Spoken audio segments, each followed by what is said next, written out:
A'udzu billahi minasyaitonir rajim. Bismillahirrahmanirrahim. Assalamualaikum warahmatullahi wabarakatuh. Waalaikumsalam warahmatullahi wabarakatuh. Alhamdulillahirabbil alamin wassalatu wassalamu ala asyrofil anbiya'i wal mursalin wa ala alihi wa ashabihi ajmain. Rabbi shrah li sadri wa yassir li amri wahlul 'uqdatam min lisani yafqahu qawli. Bapak Ibu jemaah salat tarawih yang kami muliakan, yang besar tak disebutkan gelar, yang kecil tak disebutkan nama. Kami doakan semoga kita semua senantiasa dalam keadaan sehat walafiat. Allah beri kita rezeki yang penuh berkah melimpah ruah, dan kemudian semoga Allah kokohkan iman istiqomah kita sampai nanti kita kembali menghadap Allah Subhanahu wa taala. Amin ya rabbal alamin. Bapak Ibu dimuliakan Allah, tadi sebelum kami telah terlebih dahulu maju adik kita yang bernama Zulfikri tadi ya. Zulfikri yang telah menyampaikan tausiah tentang apa tadi Bunda? Nah, nanti boleh bangkinan apa ya? Sudah mulai bismillah ya. Tentang apa tadi Bunda? Tentang syukur. Salah satu cara syukur yang beliau katakan tadi dengan cara apa? Dengan banyak-banyak bersedekah. Beliau sudah menyampaikan maksud dan tujuan beliau juga tadi. Di antaranya apa? Bersilaturahmi, dan kemudian sharing sedikit ilmu yang beliau telah dapati, dan terakhir mohon bantuan dari kita untuk kelancaran studi dan juga demi suksesnya pondok yang beliau di sana belajar. Maka Bapak Ibu dimuliakan Allah, mudah-mudahan dari rezeki yang Allah titipkan kepada kita bisa kita salurkan salah satunya demi sekolah pondok pesantren yang adik kita Zulfikri belajar di situ. Ibu kami yang dimuliakan Allah, materi yang diberikan kepada saya tadi tentang adab dalam berhutang. Apa temanya, Bu? Adab dalam berhutang. Boleh kita berhutang? Boleh? Boleh. Nabi sendiri berhutang. Bahkan di dalam kitab Sahih Bukhari, hadis nomor 4107 diriwayatkan oleh Aisyah, Nabi itu meninggal dunianya pun dalam keadaan berhutang, tapi ada yang beliau jadikan sebagai barang jaminan. Apa yang tergadai dari Rasulullah yaitu baju perangnya. Berapa digadaikan oleh Nabi? Sebanyak 30 sak. 30 sak gandum yang itu dipergunakan oleh Nabi untuk kebutuhan keluarganya. Sekalipun berhutang, tapi beliau ada alat untuk membayarnya. Apa tadi Bunda? Baju perangnya. Berapa hutang Nabi? 30 sak. Saya tengok Bapak Ibu ini data sengaja tak saya sebutkan secara detail karena waktu kita yang sangat pendek sekali. Jadi yang Bunda, 30 sak itu saya cari di internet lebih kurang, itu satu sak itu taruhlah 50.000 kalau saya tak salah. Berarti 50.000 satu sak. Tadi Nabi berhutang berapa? 30 kali 50.000 berapa Pak? Lebih kurang 1.500.000. Poin pertama selesai. Boleh kita berhutang? Boleh saja, karena Nabi pun pernah berhutang. Lalu kemudian ayat Bunda dimuliakan Allah, langsung kita kepada adab dalam berhutang. Apa adab-adab yang mesti kita jaga dalam berhutang? Yang pertama, ketika berhutang tolong dicatat. Kenapa? Karena banyak manusia kalau sudah berhutang kambuh amnesianya, kambuh lupanya. Setiap berhutang lupa, setiap hutang lupa. Jadi saya tengok kita manusia ini Bapak Ibu, yang paling mudah untuk dilupakan adalah hutang, tapi yang paling sulit untuk dilupakan adalah mantan. Nah itu dia. Yang paling sulit untuk dilupakan mantan, yang paling mudah dilupakan nampaknya apa yang bola nampaknya pengalaman nampaknya CLBK, cinta lama yang belum kelar. Yang pertama adabnya apa Bapak Ibu? ditulis. Kenapa? Kalau kita buka Al-Quran ada satu halaman yang sangat penuh, satu ayat penuh itu berbicara tentang hutang, berbicara tentang hutang. Idza tadayantum bidainin ila ajalin musamma faktubuhu. Apabila ada transaksi pinjam meminjam, kata Allah, faktubuhu, maka dituliskan sekecil apapun hutang yang kita buat, yang kita pinjam. Yang kedua, Bapak Ibu dimuliakan Allah, adab kita dalam berhutang, doakanlah orang yang telah memberikan pinjaman kepada kita. Kenapa? Pak kata orang maju, elok uang kawan berpikir wawa. Elok uang kawan berpikir wawa. Maksudnya orang kalau sudah berbuat baik kepada kita, segeralah kita balas kebaikannya, setidaknya dengan cara apa? Doakan orang yang telah memberikan pertolongan kemudahan kepada kita. Jangan berat pula lidah kita untuk mendoakan orang yang telah berbuat baik kepada kita. Yang ketiga, Bapak Ibu dimuliakan Allah, adab dalam berhutang.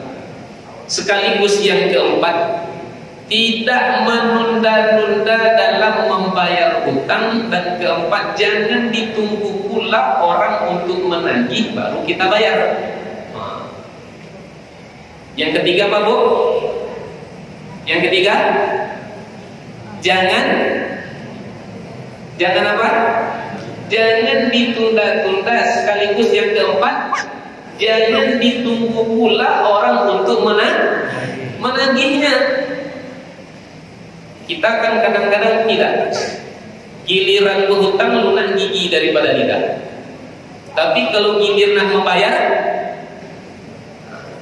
ini masalah. Ini tidak menjaga adab dalam berhutang.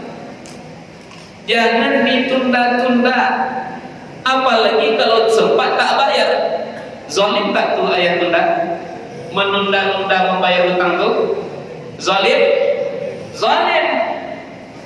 Sering kita kadang-kadang berharap agar orang bisa memaklumi kita, tapi kadang-kadang kita tidak mau memaklumi orang lain. Pak, pinjam duit agak 30 juta, tanggal sekian akan saya lunasi. Betul nih Pak, tanggal sekian? Betul.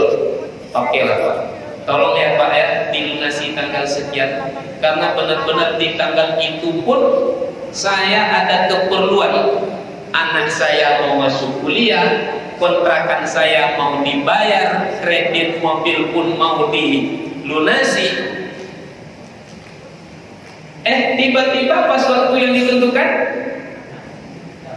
la salam wala kalam.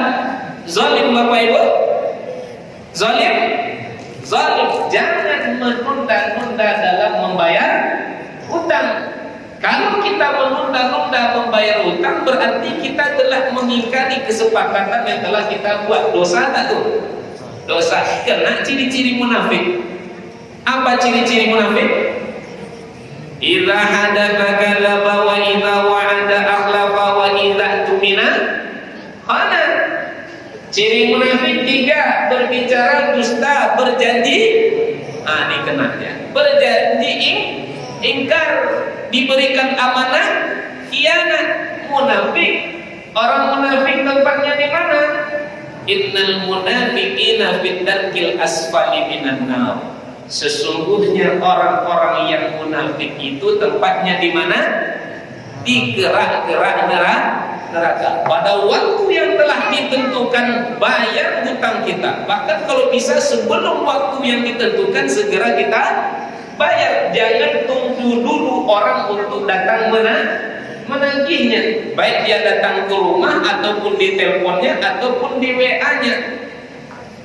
Perasaan sedikit. Bunda dimuliakan Allah. Itu yang saya katakan, kita banyak agar orang bisa memaklumi kita, tapi kitanya tidak mau memaklumi orang lain. Terakhir ayat Bunda, karena waktu kita terbatas. Adab dalam berhutang, yaitu sejatinya kita tidak menganggap remeh perkara hutang piutang. Jangan menganggap remeh. Kenapa? Satu ayat paling panjang di dalam Al-Quran itu berbicara tentang yang kita sebutkan tadi tentang hutang. Dan kemudian sebenarnya ayat kami yang kami muliakan, kenapa orang itu terlalu gampang berhutang? Tadi kalau kita bahas boleh berhutang, boleh. Tapi terkadang ayah bunda, yang menyebabkan orang gampang berhutang itu yang pertama kurang syukur kepada Allah.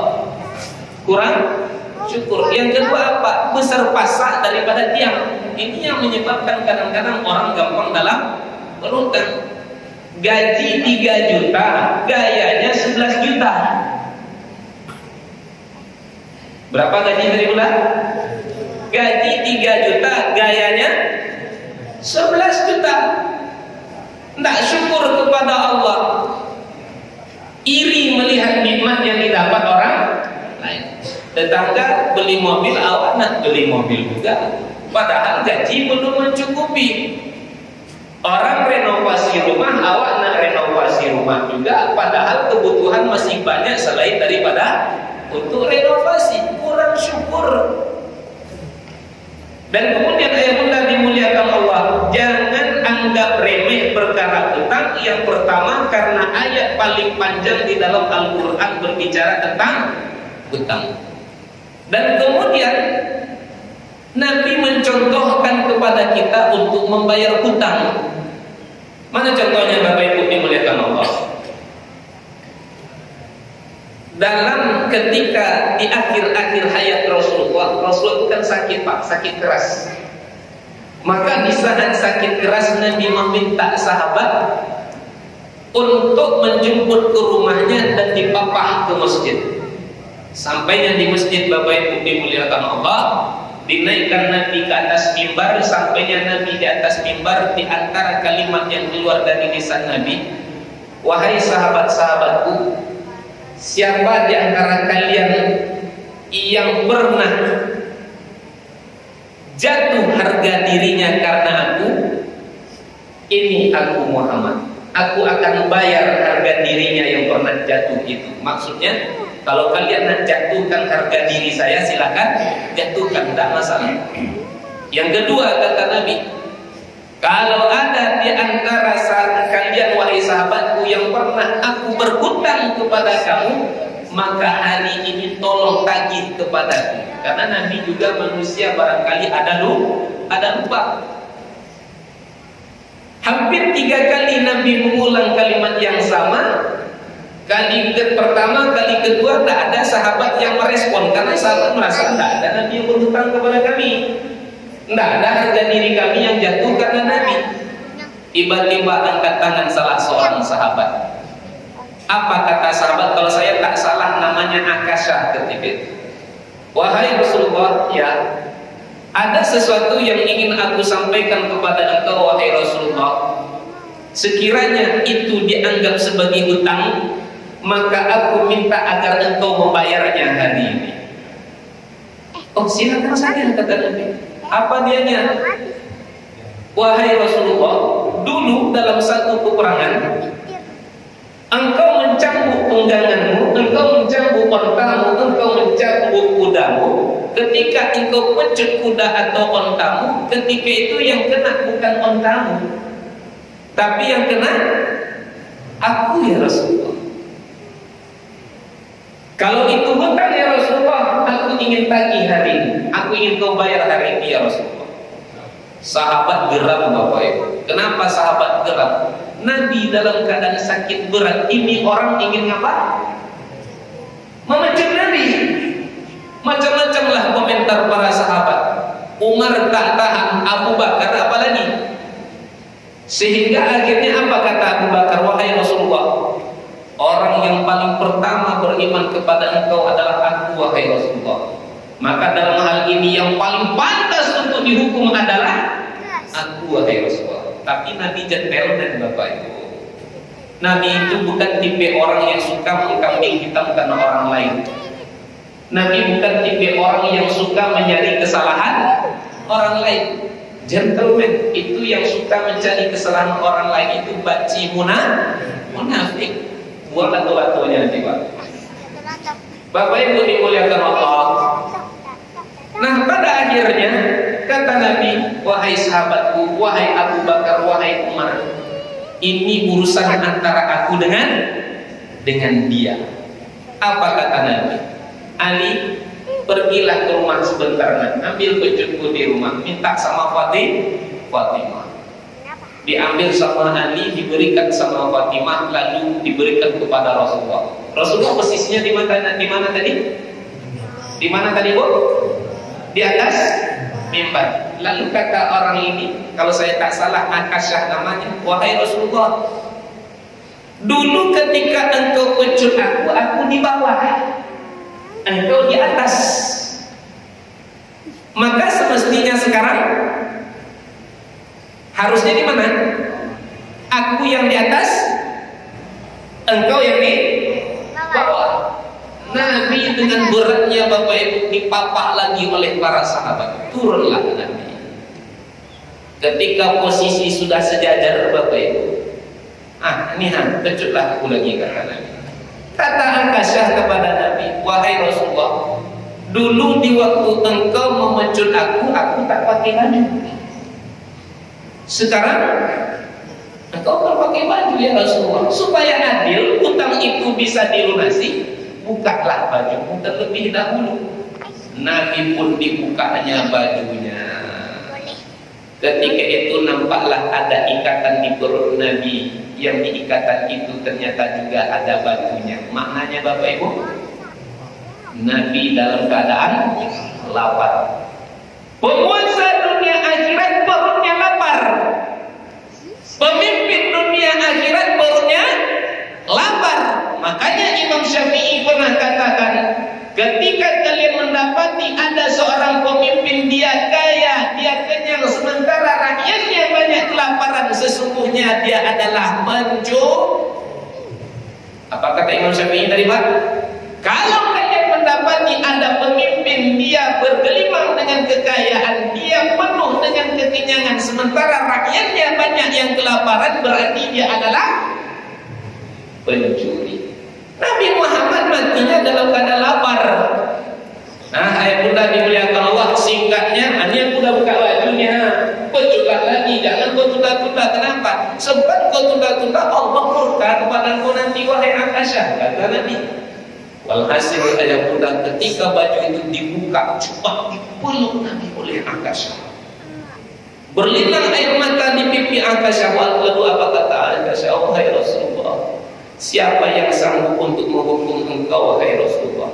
Sesungguhnya aku minta begini dan begitu. Sesungguhnya aku tahu dagingmu takkan pernah dimakan oleh api neraka. Dengan dibukanya perut dan bajumu, sehingga kulitku ketika aku rangkul engkau, wahai Rasulullah, menyentuh antara kulitku dengan kulitmu. Mudah-mudahan dengan itu kulitku pun nanti takkan dihukum, dimasukkan ke dalam neraka. Lalu apa kata Nabi? Kalau kalian ingin melihat salah seorang penghuni surga, inilah orangnya, kata Rasulullah SAW. Inti dari kisah ini Bapak Ibu, Nabi bayar hutang.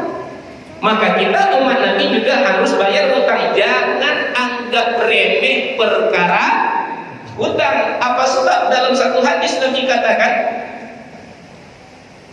nafsul mu'mini mu'allaqatun bidainihi hatta yuqda anhu. Jiwa seorang mukmin itu, rohnya itu akan terkatung-katung sebelum dia melunasi hutangnya. Dalam hadis yang lain bahkan Nabi katakan, orang yang mati syahid pun tak akan bisa masuk ke dalam surga sebelum dia melunasi hutangnya. Dalam hadis yang lain dipertegas lagi oleh Rasulullah, para sahabat menjelaskan, Rasulullah tidak mau menyolatkan jenazah yang belum dibayar hutangnya. Maka oleh karenanya ayat bunda, ada terakhir dari berhutang, jangan sesekali anggap remeh perkara hutang.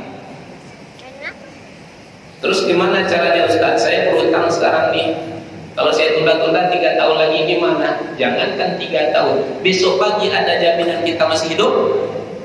Ada Pak? Pagi ada jaminan kita masih hidup? Tidak ada. Dia kadang-kadang orang berhutang tipe orang yang sayang dengan barang.